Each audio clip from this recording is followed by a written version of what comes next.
On peut rêver en politique, c'est un de mes postulats principaux, que se projeter dans un avenir positif, partir des valeurs et prendre le temps de réfléchir à quelles sont les dimensions du problème et définir la destination finale que l'on veut atteindre est essentiel.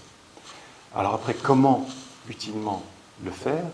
Il y a énormément de méthodes qui sont disponibles pour nous.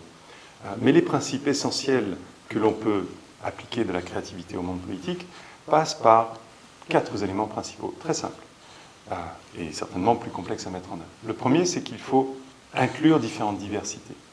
Les citoyens ne savent pas tout, mais ils ont certainement une expertise, c'est celle de leurs besoins, de quoi ils ont besoin. Ensuite, il faut permettre à ces différentes expertises de collaborer entre elles. Et là, il y a toutes sortes d'outils de démocratie délibérative, de créativité, etc. Il faut aussi accepter l'erreur et les contraintes. La politique, c'est pas simple. On ne peut pas se contenter de discours simplistes. Enfin, il faut accepter de considérer ce rêve, cette capacité de création, sur toute la vie politique.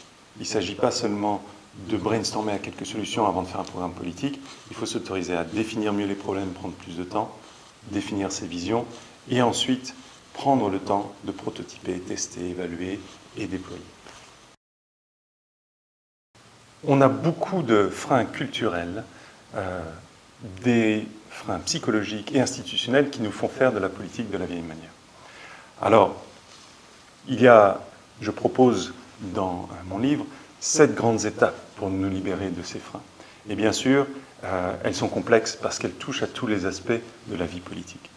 Je propose de mettre la créativité et l'innovation comme une priorité au cœur de la vie politique, comme peuvent le faire des entreprises qui décident de vraiment devenir innovants. Ça implique toutes sortes de réformes, y compris des réformes institutionnelles qui doivent être mises en œuvre. Ça implique aussi un changement de posture de la part de nous tous citoyens qui devons admettre l'erreur, qui devons admettre la complexité, qui devons l'exiger. Ça implique également des choses très concrètes, comme effectivement de prendre le temps de prototyper, etc. Et tout ceci ne sera possible, je postule, que si on la réalise, on la déploie aussi pour faire de la politique différemment. Ce n'est pas juste une technique de management administratif, ça doit devenir une manière de faire de la politique, de s'engager. Et on est tous citoyens, et si nous ne faisons pas de la politique, il faut toujours se rappeler que quelqu'un d'autre la fera pour nous. Donc j'invite à une rencontre entre citoyens et élus autour de ces questions.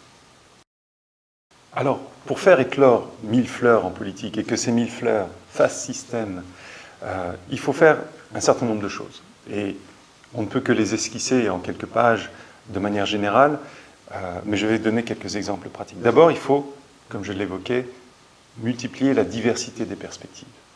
Et pour ça, il faut permettre l'inclusion de différentes formes d'expertise dans le système politique, l'ouvrir.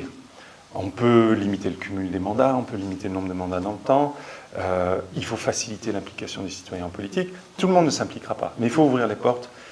Mais ça ne suffira pas. Il faut aussi favoriser cette co-création que tout inventeur, designer ou artiste comprend et maîtrise. Et pour ça, en politique, on a des outils de démocratie délibérative. Quand on la prend au sérieux, on sait faire. On peut faire du participatif gadget, mais on peut aussi vraiment inclure les citoyens dans le processus de décision, ou d'autres experts d'ailleurs. Il faut admettre l'erreur, et ça implique des choses très concrètes. En France, le gouvernement réfléchit actuellement à une loi sur le droit à l'erreur dans le domaine politique. Il faut multiplier les expérimentations. Estimer qu'on met en place une loi sur la réduction du temps de travail de manière unilatérale pour tout un pays en une fois n'est pas forcément judicieux. D'ailleurs, actuellement, on teste dans différents pays, dans différentes régions, une allocation universelle. Mesure très complexe, l'expérimentation au niveau local a ses limites, mais on peut avancer. Et on doit avancer par tâtonnement, par essai, par évaluation, comme tout processus créatif.